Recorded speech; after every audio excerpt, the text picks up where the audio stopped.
One of these men is a highly respected New York attorney, Lucas A. Ferrara. The other is a self-proclaimed man of the people, known as Mert Roberts. Their aim is to discuss the hottest issues impacting our city, state, and nation. Fasten your seatbelts. Shake It Off with Mert and Lucas, live, starts now on AM 970. The Answer.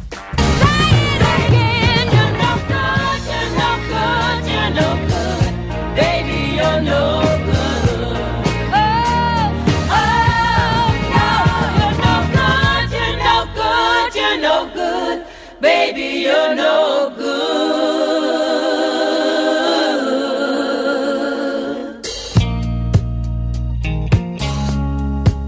Oh, yeah.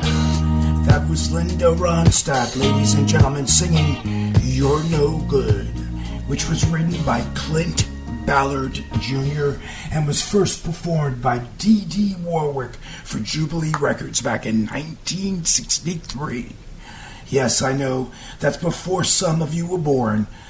Thanks for making me feel old. But interestingly, that song has been covered by a bunch of artists, and it took the great Linda Ronstadt back in 1974, I think it was recorded in 74, released in 75, to propel it to #1 on the Billboard chart here in the U.S. Of course, there's a theme here, my friends. There always is. But the real question, are you ready for it? Well, hearing no objection, here we go.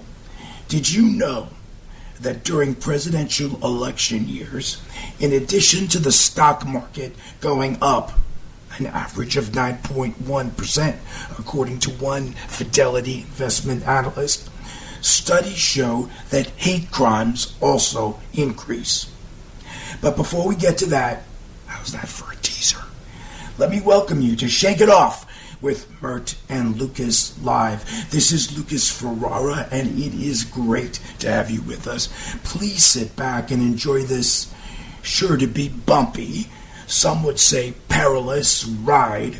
Your safety is not assured. Hey, and since we're still new, and this is only our 8th show. This is lucky number 8, would you believe it? We'd like to remind you of a few things before we unleash our fury. Our format consists of talk and interviews, and along the way, we'll be sharing what's in our hearts and what's on our minds. So please be forewarned, this show is not for the faint of heart.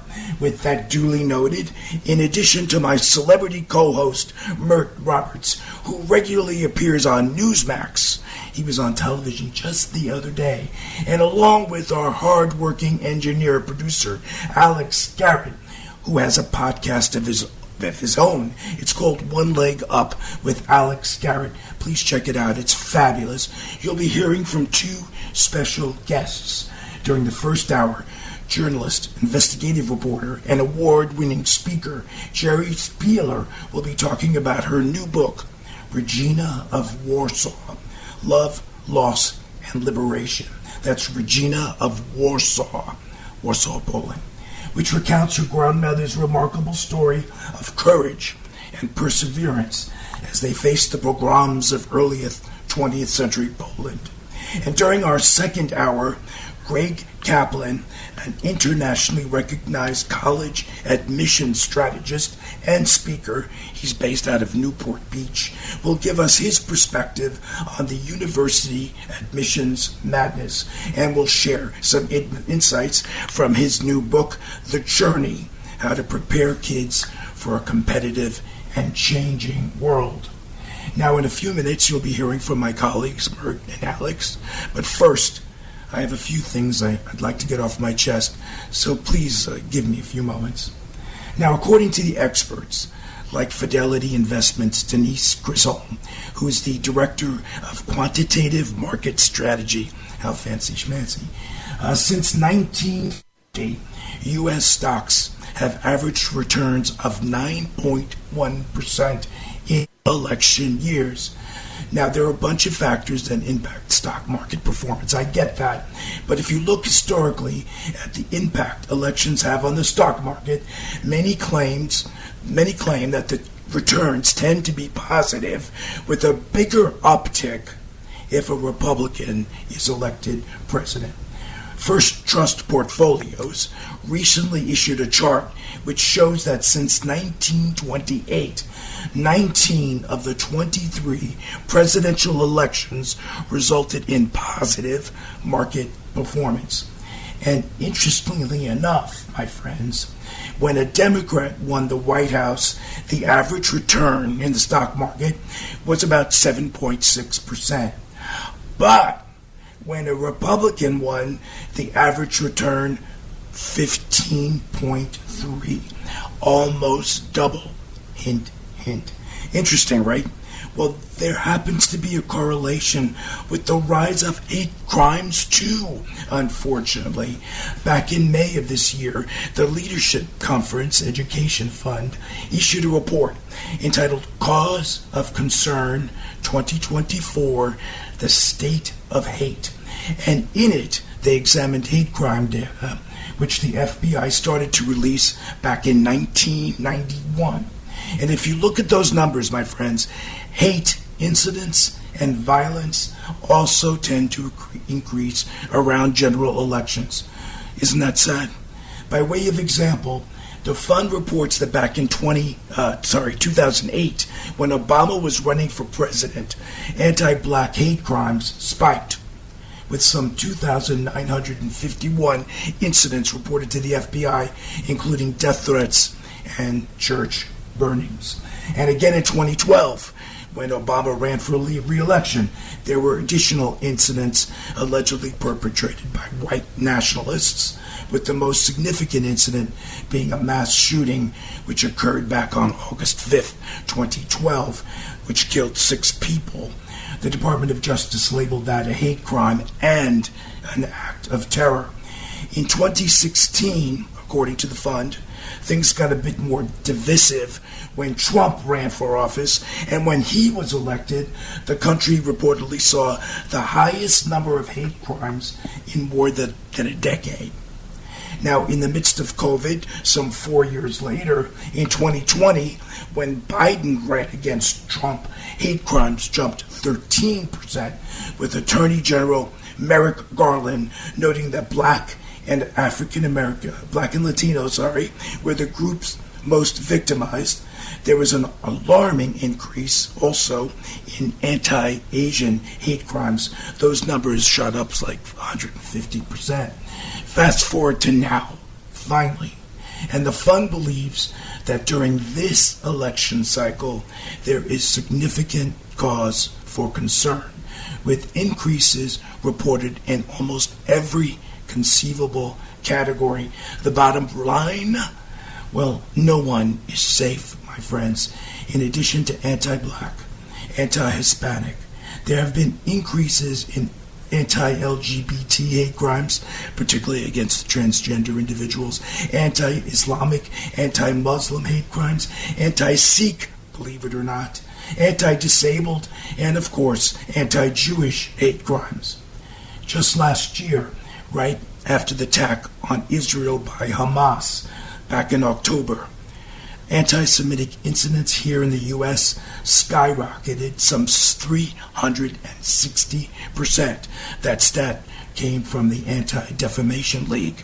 Now, its CEO, Jonathan Greenblatt, noted in part, the American Jewish community is facing a threat level that's unprecedented in modern history. He continued, in this difficult moment, anti-Semitism is spreading and mutating in alarming ways. This onslaught of hate, he continues, includes a dramatic increase in fake bomb threats that disrupt services at synagogues and put communities on edge across the country. We're talking increases in physical assault, my friends, vandalism, verbal or written harassment. The list is very long, and we should all find it sickening. Who or what is responsible for this chaos? Well, there are many causes, lots of theories, and not all the experts agree. But many point to weak political leadership and the shameless, unbridled, and poorly monitored social media platforms. According to the Leadership Conference Education Fund, social media platforms like Twitter, Facebook, and let's not forget that wacky TikTok, need to be more aggressively monitoring this kind of speech and deplatforming hate. Look, I, for one, do not favor censorship, but hateful chatter, hate speech has no place, does not deserve a forum. While I'm all for freedom of expression, there's no place for hate or violent talk. It must be stymied, silenced. And maybe, just maybe, we could start with our political candidates and office holders leading by example. They must speak less divisively, and they must call out hate and violence and shame the perpetrators. Now, we heard from Bill Eddy, who was on our show last week. It is imperative that we set boundaries. He was talking about bullying. Stop the bullying, so to speak. We need to signal it's not okay. Now is the time to stomp out bigotry, to eliminate it from our political and social discourse. As Dr. Martin Luther King famously observed, returning hate for hate multiplies hate, adding deeper darkness to a night already devoid of stars. Darkness cannot drive out darkness. Only light can do that. Hate cannot drive out hate. Only love can do that. So, Mert, are you a lover or a hater? I'm both. You gotta have both. You gotta be honest with yourself, and that's the duality of humanity. But in my opinion, because that was a great soliloquy you just went on right there, I hope you're not out of breath, but that was great what you just did. The duality yes, of I am human, a lot breath because it's a bit emotional too, to be honest. Right.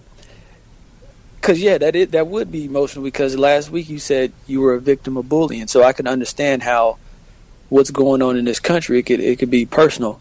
But when it comes to anti-hate speech, I don't think you blame the victims. You definitely don't blame the victims. And this might be controversial, but I don't even think you should blame the aggressors. It goes to what you alluded to. You have to blame the referees, the people who are removed from it, the people who are not being affected at all, the observers, the ones who are watching and observing and seeing what's going on, but they're not speaking up loud enough. They're comfortable letting whatever took place happen. And this is what one of the biggest problems in this country is. Well, not problems, but this is one of the biggest responsibilities we have to deal with. If you're going to have freedom of speech and expression, then you need to hold people accountable for what their views are. People often say, I should be able to say whatever I want to because this is a country that allows us to express ourselves freely. I think with that type of freedom is a responsibility to hold the next person accountable and take their words seriously so that when we do use our freedom of speech, we're careful. I used to think of what would be a solution to online bullying and hate. And I often thought, well, if you had to attach your real identity to whatever social media account you have, picture, your real name, you couldn't hide who you are. Here. I agree with you 100%. Keep going. Yes. You're on a roll. Yes. You couldn't hide your identity. Maybe that would stymie some of the people who feel emboldened to say certain things because they know it's anonymous. Yep. So I think that would be a solution, but it's an unrealistic solution. And those people, by the way, that hide behind anonymity are the biggest cowards of them all, my friend. I wouldn't call them cowards, but I understand why you would say that. If they were truly principled, they would reveal who they are, not use pineapple 1, 2, 3, and then talk hate. That's really convenient. And then good luck. You know how many times I've reported to Twitter, for example, someone says something really hurtful in response to one of my posts, and I'll report, and I don't want to respond because if you respond, you just fuel the nonsense. So I report it. It's clearly offensive. Right. It is not a violation. I get some bot. It is not seconds after I file. This is not a violation of our policy. They don't have people truly monitoring this stuff.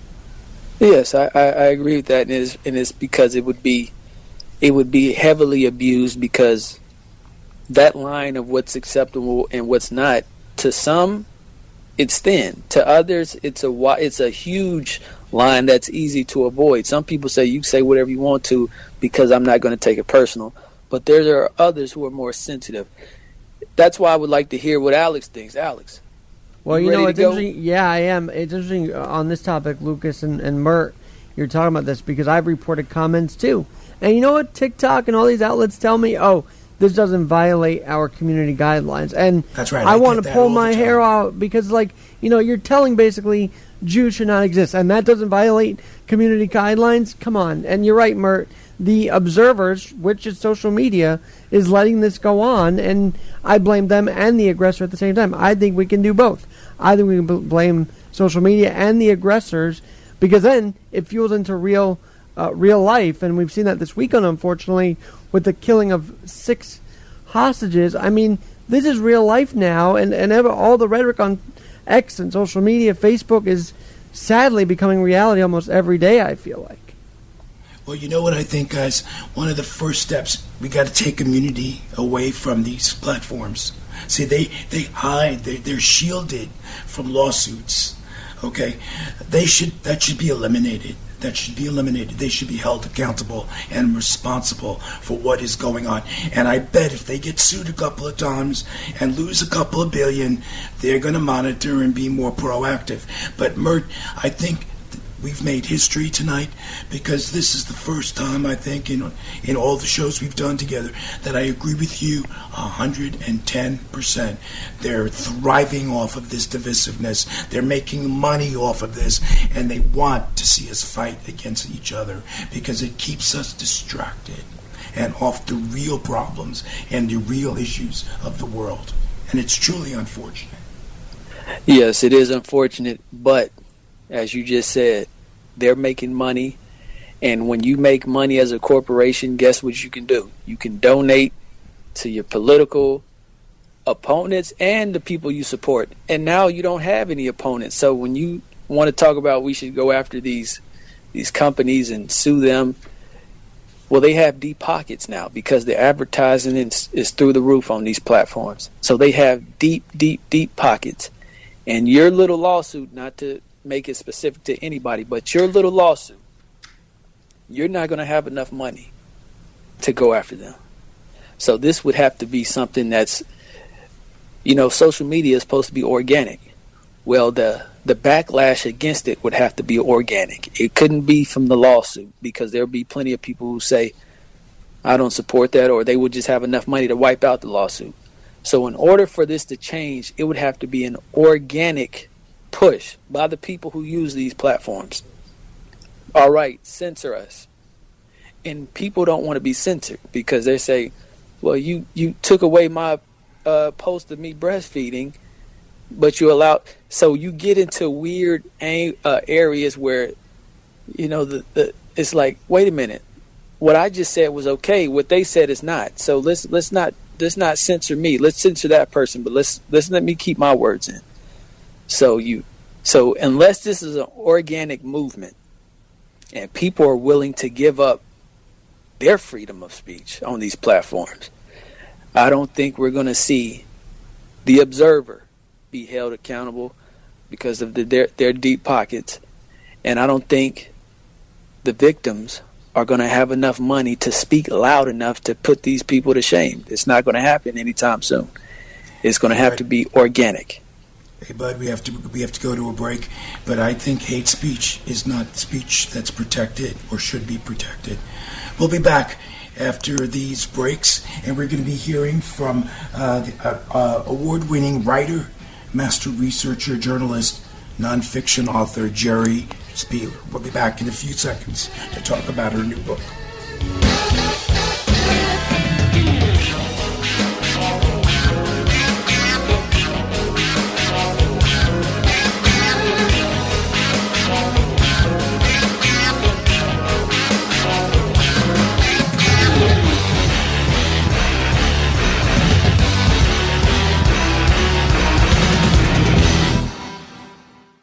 Over the last 30 years, Newman Ferrara, a New York City law firm, has evolved into a national practice focused on real estate, commercial, litigation, civil rights, class actions, and other complex litigation, representing many of the city's largest property owners, managing agents, and thousands of tenants. Newman Ferrara handles some of the nation's most significant class actions and civil rights matters. Newman Ferrara at 1250 Broadway in New York City. Go online to newmanferrara.com. That's newmanferrara.com. Listen to the firm's name partner, Lucas Ferrara, every Saturday at 10 a.m. on Dottie Herman's longest-running real estate radio program, Eye on Real Estate on AM 970. A real estate lawyer for 35 years, Lucas is a professor at New York Law School and is also a published author with books on real estate and New York's landlord-tenant law. Tune in Saturdays at 10 a.m. to hear Lucas's unique perspective and advice on Eye on Real Estate. God bless the USA.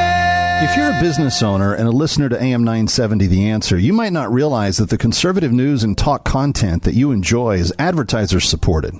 Our loyal audience loves to do business with the advertisers who make our programming possible. Now, it probably won't surprise you that there are some advertisers who avoid AM 970 because they don't like what we do here. That's their loss, because our listeners are eager to support advertisers who support our conservative programming. To learn how to reach our audience with your business's message and support this station, please contact our General Sales Manager, Laura Schaefer, at gsm@nycradio.com or call 212-857-9639. Or click on How to Advertise at am970theanswer.com. That's am970theanswer.com. And remember, when you advertise on AM 970, our loyal listeners know that you care about our programming as much as they do. This is Seth Leibson for townhall.com. Tulsi Gabbard, a former Democratic congresswoman and a former presidential candidate who made it through 5 states in the primaries, has now endorsed Donald Trump. And Robert F. Kennedy Jr., the most famous living child of the most famous family in the Democratic Party, has also endorsed Donald Trump. Kennedy, of course, was also just running for president. Gabbard had served as the vice chair of the DNC, the position now held by Michigan Governor Gretchen Whitmer.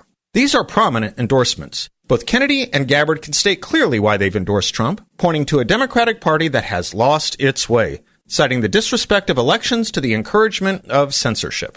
Meanwhile, several self-described Republicans with names nobody has heard of outside their small circles have endorsed Kamala Harris. And yet the media is trying to make much of these non-prominent Republicans for Harris, while they seek to move quickly past Gabbard and a Kennedy endorsing Trump. Makes you think they're taking sides, doesn't it? I'm Seth Leibson. Marriage is a sacred bond, a reflection of Christ's love for us. But every marriage faces its own unique set of challenges. What if there was a way to deepen your connection with your spouse, to understand each other better and grow closer together in faith? Focus on the Family has created a powerful resource to help you do just that. Introducing 9 Questions to Ask Your Spouse, a free PDF guide designed to spark meaningful conversations that can transform your relationship. Using the teachings of Jesus as a guide, these questions are crafted to help you and your spouse connect on a deeper emotional and spiritual level. It's time to take that next step in your marriage journey. Text marriage to 94878 to receive your free copy. That's marriage to 94878. Strengthen your bond today and let God bless your marriage for years to come. Text marriage to 94878.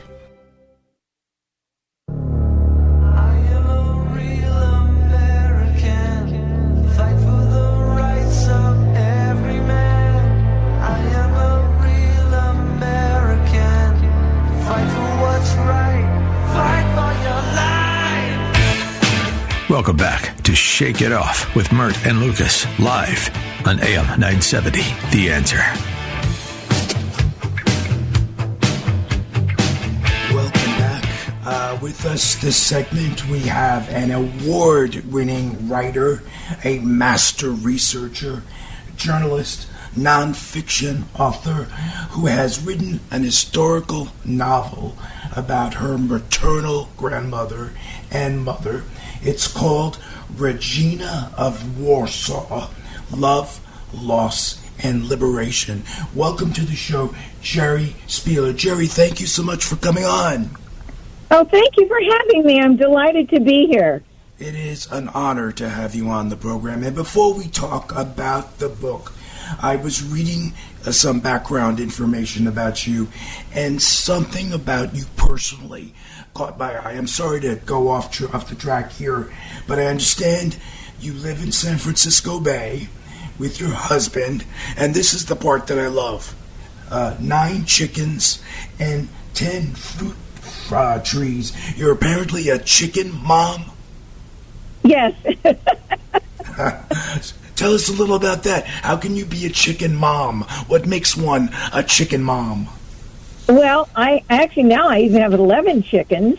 Oh, now and they're my Mazel pets. tov. Mazel tov. Thank you. They're my pets. They live their full little lives. One of my chickens made it to be 12 years old, Hannah Banana.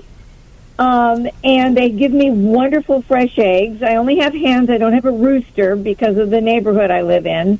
Right. But we couldn't have a dog or a cat because my husband's so allergic to that dander. And I have to have pets. It's just part of my personality. And I thought, well, you know what? We can have chickens, and they'll just be outside. They all have names. They're all different breeds. And I enjoy them. They're just adorable. And they just give me a lot of pleasure. It's a side of me that I really like. Let me ask you a stupid question before we get to the book. Do they have personalities? Are they affectionate? Absolutely, yes. They're like any other critter. It's genetic and environment in terms of how their personalities develop. And in this kind of an environment, you can really see the difference in the chickens, and you can see their relationships. So it's a very full part of my life. Well, you know what? We'll have you come back another time to talk about your pets. But right now, I wanted to focus a little bit.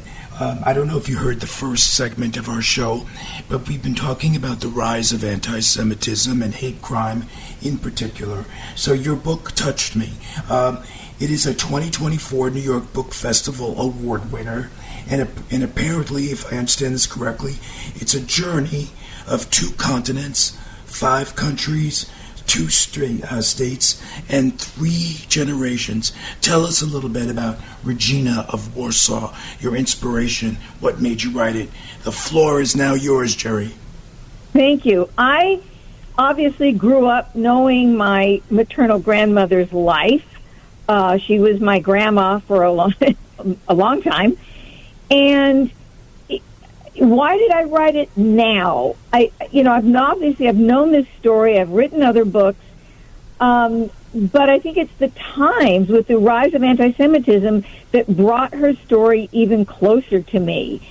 And things that I learned about her when she was in Warsaw. She was one of 6 siblings, and she and her sister Chachafega witnessed a pogrom, which is a violent raid, it's a Russian word, in the city of Bialystok in 1906. And while Poland was very welcoming to Jews for a long time, things were changing at the turn of the century, and her witnessing this event raised her level of anti-Semitism and fear much beyond others around her. And she started to see more and more of this happening. And she said to her family, we have to get out of here. This is not safe. And the family said, no, you're overreacting. And she and her sister said, no, we're not. And Regina, my grandmother, finally decided after she got married and she had one little boy, witnessing the violence that was growing around her, basically left everyone she ever knew, her family, took a little boy, left her husband, who let her take the boy, and fled Warsaw, fled Poland, stopped in Paris. Her sister married a rabbi that she knew, a young man who was going to be stationed outside of Poland, and she married him to get out of Poland, and they were in France. I mean, to think of this young woman, 20 years old, leaving your life. And I think about this myself. What would it take for me to literally walk out of my life and travel thousands of miles away to a country I don't even know? And leave everybody you know, and leave almost everyone you know behind. You know what that's called, Jerry? That's called courage. But what do you think gave her the intuition that this was bad? Because everybody else wasn't seeing it from the way you're telling the story. Or were they in denial? Were they in denial? I think so. And also, you don't want to believe that bad things are happening around you. Her family was a lovely, loving family. They had a good life. Her father was an expert leather worker. And they were, they taught their kids to read. They taught them math, more than just in school. And they had friends, and they'd been there, obviously for a long time. But she was seeing the violence, and she was seeing things differently than the rest of them because of witnessing the violence of the pogrom, people being killed, people being slaughtered just because of what they believed. And she was very smart. She knew 3 languages, Russian, Polish, and Yiddish. She was working at the Jewish Labor Bund, which is a socialist organization. She was translating documents, and she was seeing the news that was coming through Eastern Europe. There were millions of people who left Eastern Europe at the turn of the century, not just Jews, but other people who saw this violence building against anyone who wasn't, like they were. And she had a lot of guts to basically walk out on her life. And had she not done that, you and I would not be having this conversation. I owe her my life. She, her courage was just Jerry, amazing. What a fitting tribute for you to thank her for saving your life by memorializing and writing this historical novel. Was it very painful doing the research, going back to Poland? I understand you went back to Poland, met with relatives. We have a break in about 3 minutes, so we have a little bit more time. Can you tell us about the underpinnings of your research? Doing the research, yes. It was tough, but it was also enlightening and encouraging, and my research led me to meet some fabulous people. One of the things I did was reach out to university professors because they have deep knowledge of things that they cover. And one of those professors, Robert Blaubaum, who teaches at the University of West Virginia, did studies on women in Poland at the turn of the century. And he is so generous. And he gave me so much information, pointed me in wonderful directions, and enlightened me about the life of women in Poland in the 1900s, and that there was a small feminist movement at that time. Who knew? Women were starting to work outside of the home at that time. And that's when her sister was working at the textile mills in Bialystok. It was a growing industry because of the Bialy River that flows through Bialystok. And that's what took Regina to visit her sister, and that's why they witnessed the pogrom in 1906. Jerry, we have to break for a commercial, but you will be back. We're talking with Jerry Spieler about Regina of Warsaw, Love, Loss, and Liberation. And when we come back, Jerry, I want you to tell our listeners where they can get this book. But in the meantime, please listen to these messages and support our sponsors. They make this and other programs possible. Thank you. We'll be back right after this break.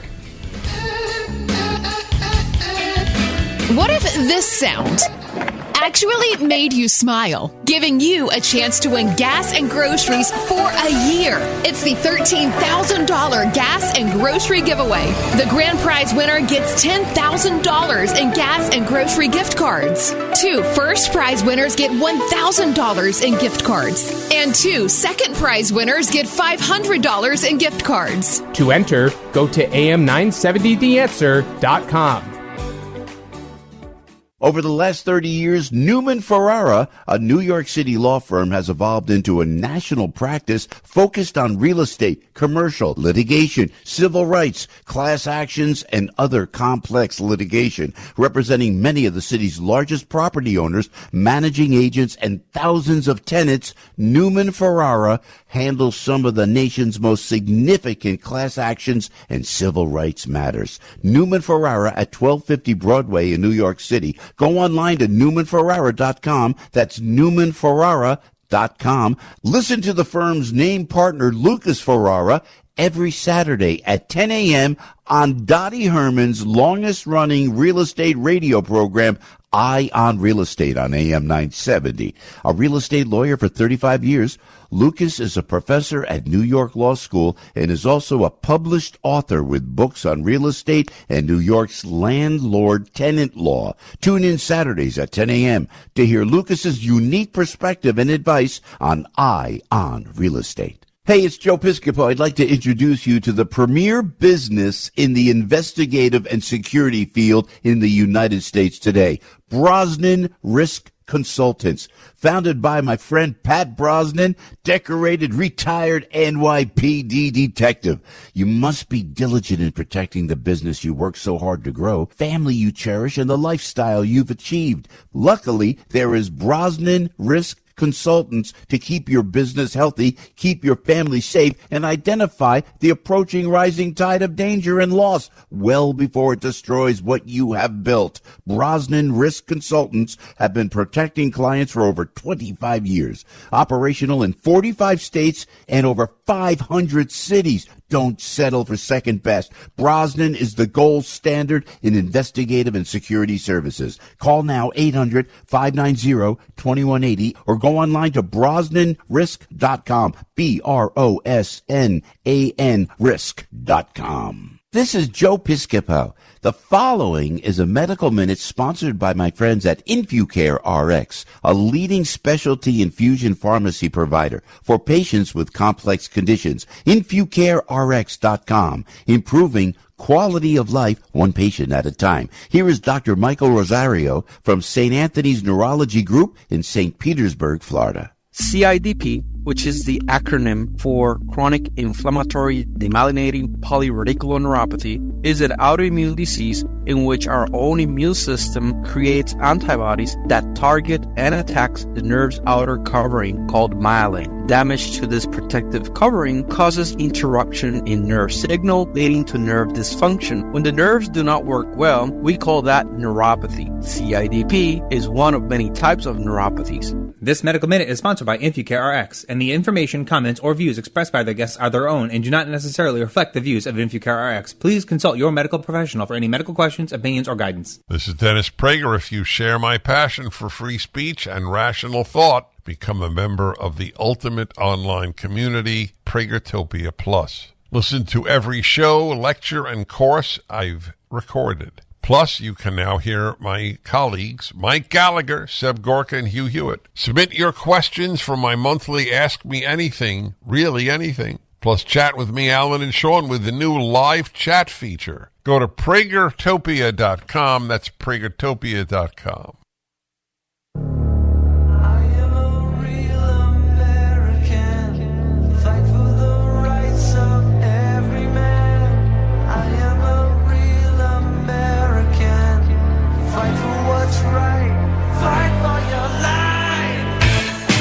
Welcome back to Shake It Off with Mert and Lucas, live on AM 970, The Answer.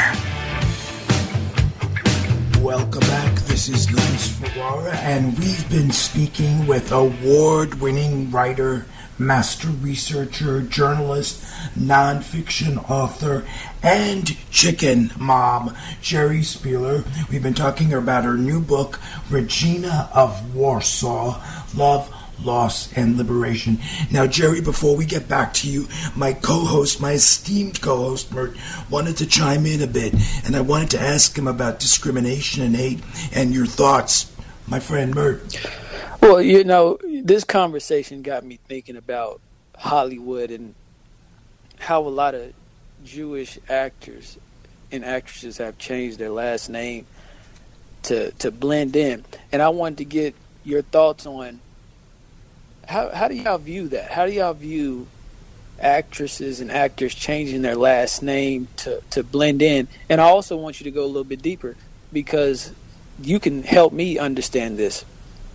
In Poland and, you know, in Germany, were these individuals blindsided? Because I would think if you know that being Jewish is going to get you thrown into a gas chamber or is going to get you killed, your family destroyed, did these individuals have enough time to change their names and assimilate? Or was this something like, we're rounding up everybody and we're coming after everybody, you know, before you even have time to react? Could you address that for me? Well, at the time, it happened sort of fast. I mean, I think there's a difference between being an actor in Hollywood, and people aren't changing their names so much anymore. Right. But I remember years ago they did. And in Eastern Europe, it didn't matter what your name was, because if they knew you were Jewish, you were Jewish. You didn't have a chance to do that. But then we saw a large number of people leave at the turn of the century. This is 30 years before, you know, World War II and the Holocaust. So there are a lot of Jews in this country named Smith. I don't know if people know that, and Harris, and a lot of other, you know, sort of benign-sounding names. But in Europe, people knew who you were. I mean, that was your identity, your ethnicity was known by the neighbors. They had a lot of neighbors that, you know, were not Jewish, but they were still good friends, the taters. So I think, you know, we're sort of looking at two different things in terms of Hollywood, and people used to change their names. I know when I was growing up, my mom and dad would say, well, you know, that wasn't their real name. They changed it. But now we have all kinds of names for actors. But I think back, if we were talking about the turn of the century, a lot of it was pretty blindsided, and it was growing. But I think people wanted to be in denial. They didn't think, why would my neighbors turn on me? We've been neighbors for 30 years. Why would they suddenly turn on me? But we saw that in World War II. We saw people behaving in ways we can't even imagine. People herding people into gas chambers. You know, we look at that now and say, could it happen here? Well, we're no longer saying it couldn't happen here. We're seeing more anti-Semitism. If you remember, there were two museum directors in New York whose houses, you know, were defaced. Right. That's a physical act, and that's scary. That's scary. And can you clear up one thing for me? Was this a push to make Jews convert to Christianity, or did they just want to eliminate anybody who was at one point a Jew? Was there any room for, you can come to our side and we'll let you go? Or was this just eliminate anybody who's Jewish? It was not converting people. It wouldn't have mattered by that time. And that wasn't an offer. Like in Spain, you either convert or you die, or you're going to die anyway. But conversion was really not part of the event back then. And it's truly unfortunate the way hate manifests itself and how it's manifesting itself in different formats today. Jerry, you're right. People are being attacked for physically in malls because they have shirts that show support for Israel. It's disgraceful. But let's talk more about your book, Regina of Warsaw. How can our listeners find it? Where is it available? It's available. You can get on Amazon and Barnes & Noble, and you can also order it through your local bookstore. If you want to support your local bookstore, you can just go in and ask for the book, and they'll get it for you. It is a beautiful tribute to your maternal grandmother and your mother. But tell us more about, was it difficult for you to look back and to recreate this history, this evil time in our history? How was it for you? It was difficult. And the more I learned, the more I admire, obviously, my grandmother and her courage to do what she did. It's just amazing that she had the guts and the foresight to do that. But even then, her life wasn't so easy. When she got married again, she and her new husband moved to Chicago, and that's when she had 3 other children. One of them was my mom and her 2 sisters. And Grandpa abandoned her in Chicago with 4 little children. Oh, my goodness. And Regina said, I remember her saying, well, if I've got to be poor, I don't also need to be so cold. And she got, in Jewish Family Services, moved her and her 4 children to Los Angeles. And she landed here. She got sick. She couldn't take care of her kids. She really didn't have any skills, and her language wasn't great. So my mother and her sisters were raised in a Jewish orphanage in Los Angeles. Oh, my goodness.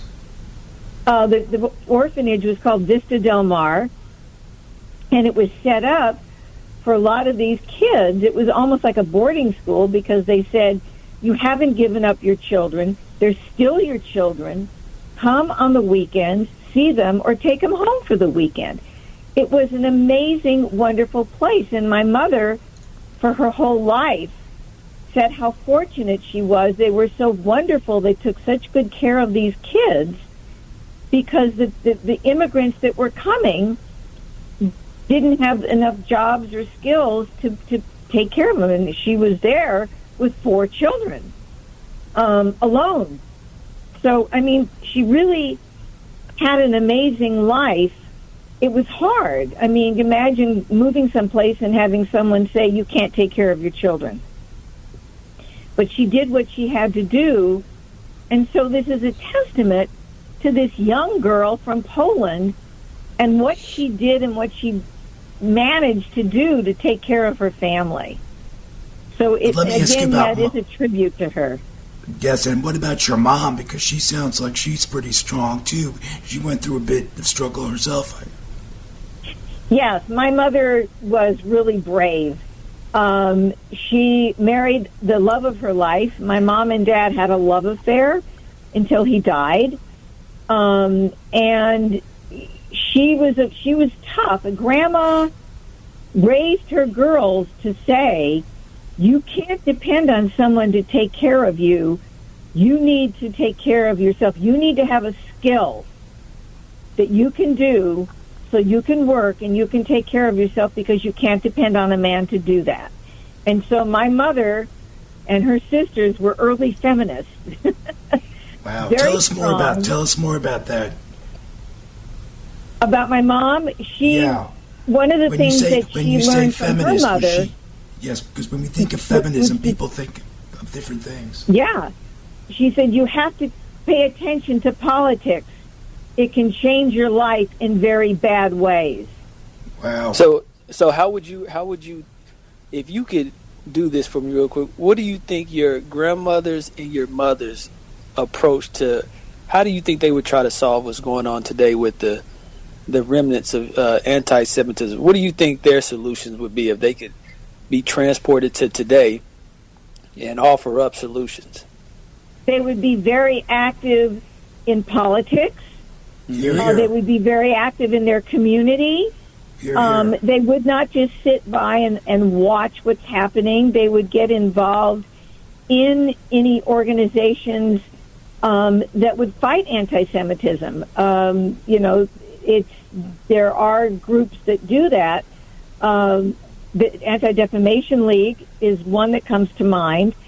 And education. I think, some of the times we see different religions, not just Jewish, but other religions that go out into the community to educate people and say, we're more alike than we're different. we want to be there for our families, we want to be there for our country, and we want to keep everybody safe. And my mother and dad were involved in the Jewish community and in education, because we're more alike than we're different.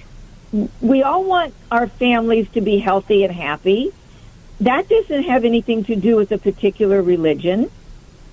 And I think if we can look at each other and say we have more in common than we have in differences, that makes a difference.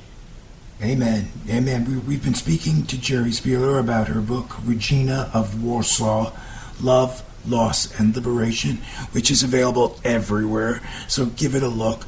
Alex, do you have any questions or comments for Jerry?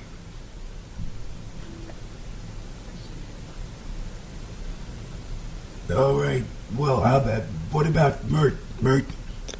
No. I'm just fascinated because, the Hollywood thing, and I don't know if you want to touch this or not, because that was very interesting that that Jewish organization brought y'all to Hollywood. So how do you feel when, people attack Jewish people for running Hollywood and controlling the media? What is your thoughts on that? Well, first of all, I grew up in Los Angeles, and I grew up around Hollywood, and yes, some of the big movie studios were founded, by Jewish people, but by and large, everybody was there. It wasn't this, the Jews control the media. It's not true. I'd have to go down and list everybody's name, but I was in LA and I was around that community, and there were all kinds of people involved in the movie industry. Right. It's people like to, if they want to blame somebody, they're going to blame any group that they want to, whether they're Catholic or Christian or Jewish or Muslim. There were all kinds of people in the industry. So, like I said, I grew up in the middle of that. So I know what I'm talking about when it comes to, this sort of blatant, brushing everybody with the same, brush, so to speak. It wasn't true. Right, because I'm always fascinated. Like, where did that come from? Why do people think that? Because that's the main thing, especially online, that people like to go to. Like, they run Hollywood, right? So they're controlling everything. So it's that's what people like to run to. In some circumstances, you couldn't get a job if you were Jewish. So there was that side as well. Really, that's interesting, right there. Yeah. Yeah, Jerry, we only have a few minutes left, Jerry. I wanted to ask you what do you want listeners to take away from your book? In other words, underlying messages or themes? What I would take away is believe in yourself. Amen. Regina believed in herself, and she said, "This is what I have to do to keep my child safe." She said, "I don't want to raise my child in this dangerous and anti-Semitic environment. It's not okay." And she believed in herself. And that's the message she gave her daughters. And that's the message that my aunts gave to their children, my mother gave to me. Just because you're a girl, Jerry, doesn't mean that you're weak. You need to be strong. And she told me to believe in myself, and I believe in myself. And I think that's what drove me to write her book, this message that young women can be strong and young women can make a difference. And strong you are, Jerry Spieler. That's why your book, Regina of Warsaw, Love, Loss, and Liberation, was a 2024 New York Book Festival Award winner. Congratulations to you on that. And we commend all our listeners to check out Jerry's book. It's a moving, compelling story. Unfortunately, Jerry, we've run out of time. But thank you so much. Thank you. Thanks so much for joining us on our show. Well, I'm sure we'll have you back to talk about your chicken family. But thank you. Thank you so much again. Thank you for having me. This was delightful. Thank you. Please check out Regina of Warsaw by Jerry Spieler. We'll be back after these commercial messages in the news.